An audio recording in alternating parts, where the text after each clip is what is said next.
Yeah, I think Edwards Air Force Base is the right spot to shoot this one. Yeah, this plane feels like an Edwards Air Force Base plane. Well, maybe the Area 51 Groom Lake. This one, it'll work at Edwards.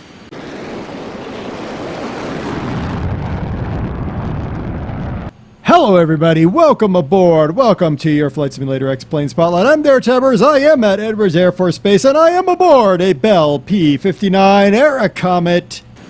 Nice looking plane. You get 3 of them with this. A clean, a pylon only. A clean is literally there are no pylons. A pylon only, and then this one which has drop tanks, so we can go farther. Not like we're going to go very far, but hey, whatever. Let's open up the cockpit, see what it looks like. Ooh, look at that. It opens up very nicely. Very nice. Okay, let's close. Very good. We have flaps. We do have those as well. We are at one of the longest runways in the world. So, yeah. Let's go ahead and run up our 2 General Electric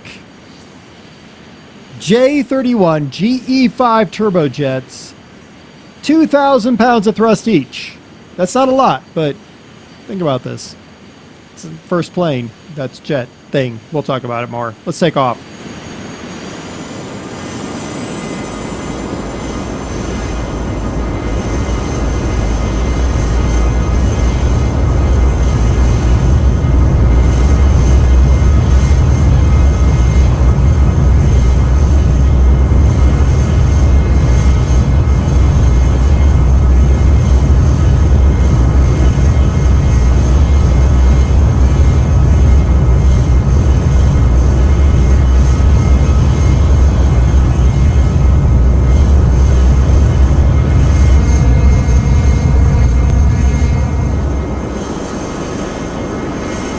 Good grief, it's a good thing we were here at Edwards with this really long runway. Woo, that was a take-off roll. My goodness. All right. There we go. We're in the air now. The Bell 59 Airacomet, a twin-engine jet fighter aircraft, first for the USA, designed and built by Bell Aircraft. Now, the Army Air Force was not impressed by its performance and canceled the contract when fewer than half of the aircraft ordered had been built. Although no P-59s went into combat, it paved the way for another design generation of U.S. turbojet-powered aircraft, and it was the first turbojet fighter to have its turbojet engines and airline inlet nacelles integrated with the main fuselage. Everybody else, prior to this, had hung that stuff off the wings. Yep. Started that whole idea of integrating it all together. Now, Major General Henry H. Hap Arnold became aware of the United Kingdom's jet program when he attended a demonstrator of the Gloster E-28-39 in April 1941. He requested and was given the plans for the aircraft's power plant, the Powerjets W1, which he took back to the U.S. Now, you might say, that makes perfect sense. You know, they're fighting together and all that. Well, here's the thing. We were already working on the bomb. The bomb. And by and large, we tried to hide it from the British. British were giving us stuff like jet engines, but we were hiding, you know, the work done on nuclear explosions from them. It was interesting times. Interesting indeed. On 4 September, he offered the U.S. company General Electric a contract to produce an American version of the engine. On the following day, he approached the head of Bell Aircraft to build a fighter to utilize it. This man moves fast. April 1941, I've got the information. September 4th, yo, dudes, build me an engine. September 5th, yo, dudes, build me a plane. That's fast.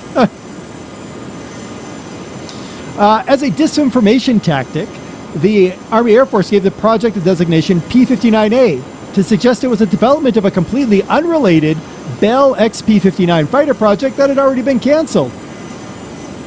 On 12 September 1942, we're not even a year, or just over a year after he says, dudes, build me a plane, and we've got this plane, the first XP-59A was sent to Murdoch Army Airfield in California by train for testing.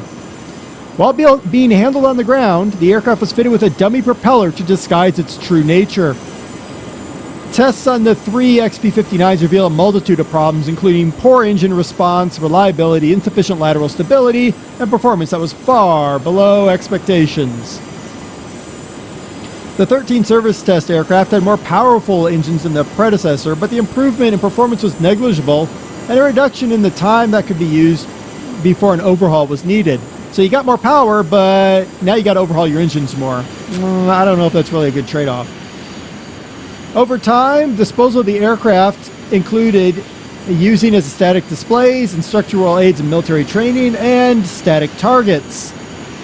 While the P-59 was not a great success, the type did give the Air Force experience with the operation of jet aircraft in preparation for the more advanced aircraft that would shortly be available. Look at that plane. Let's try to land this sucker. A crew of 1, as we know. Speed, 413 miles per hour. That is 665 kilometers an hour at 30,000 feet. Pull up. Shut up. Pull up. Range, 375 miles. So that is 604 kilometers. Guns, 1 37mm cannon and 3 50 caliber machine guns.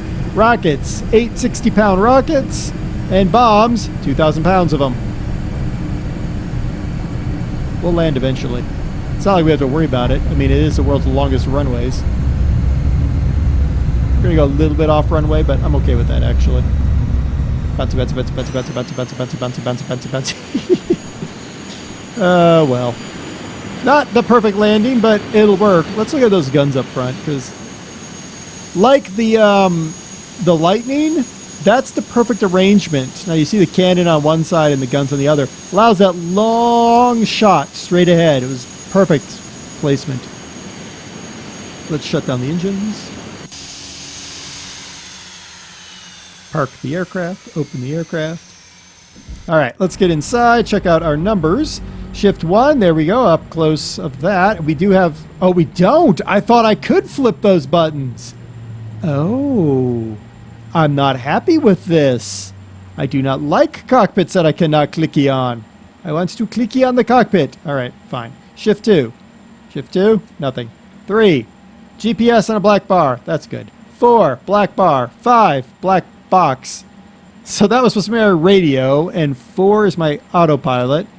And 2 is a HUD. Why would I have a HUD? This aircraft never had a HUD. Okay, not happy with the cockpit. But the outside of the aircraft looks pretty darn good. A little bit of work on that cockpit, I think. You could have yourself a nice Bell P-59 Airacomet. Important aircraft. Didn't really do much in terms of war, but important aircraft for many reasons. Pretty good looking, too. I mean, I'd fly one today. Be expensive as crud to run, but I'd fly it. I actually landed it. I didn't need the longest runway in the world, and wow, that takeoff run was unbelievable. We needed water injection on this sucker, but hey. If you want this aircraft, a link is in the description, as always. I've been DerTebbers. This is your Flight Simulator X plane spotlight, the Bell P-59 Airacomet. I actually landed it. It only took the longest runway in the world to do it. But hey, we landed and took off without a crash.